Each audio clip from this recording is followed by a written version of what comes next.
A carabiner weighs less than 2 ounces. But to emergency responders and other climbers, it's the difference between life and death. These little clips link together the ropes and safety harnesses that climbers connect to anchor points on their climbs. But can such a lightweight clip hold the full weight of a climber?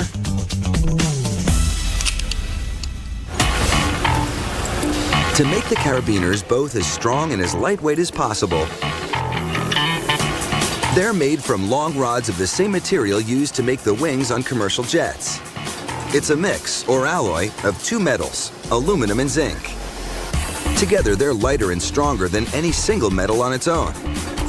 The aluminum is naturally lightweight and pliable, while the zinc adds the strength. Once the carabiners are formed, this alloy can be heat-treated to make it one of the strongest kinds of aluminum on Earth. For now, the untreated aluminum is still soft and pliable. So the rods can be easily chopped down into 10-inch pieces and then wrapped around a die or mold that bends the aluminum into the curved shape of a carabiner. The D-shaped bend keeps the carabiner strong because it concentrates all of the weight on the straight side or spine while keeping the weight off the weaker curved side where the gate of the carabiner will open and close.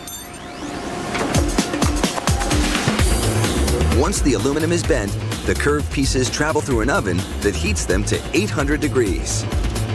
This isn't to heat treat them and make them stronger. It's just to soften them up a bit so the aluminum can be stamped into the final form of the carabiner.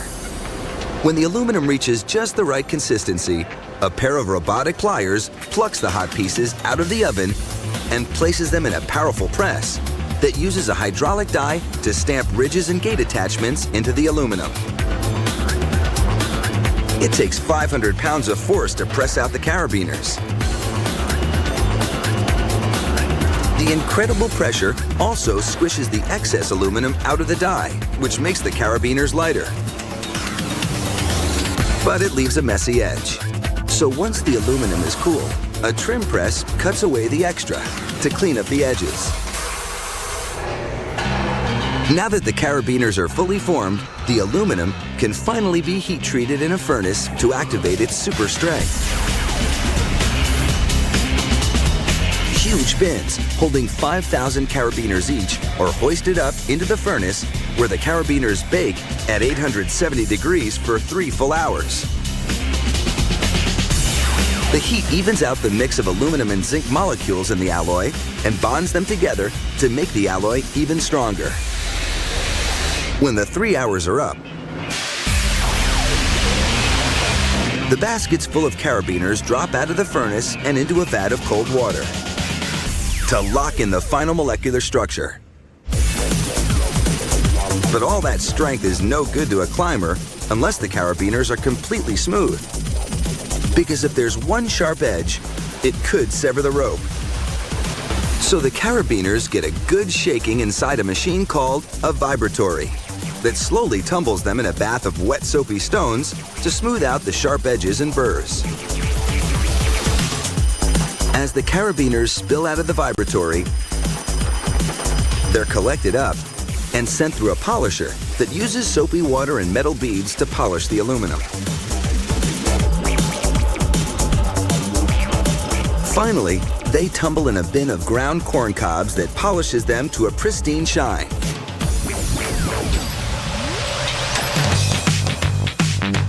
Then after a quick paint job, it's time to add the moving parts. A worker drills a hole in one end of the carabiner so the gate, which opens and closes, can attach. A steel pivot rivet holds the gate permanently in place. But before a climber's life is trusted to the carabiners, samples from every batch are locked into a machine that pulls on them with more and more pressure until they snap. The carabiners need to take at least 4,900 pounds of pressure without breaking. This one held on until 6,000 pounds.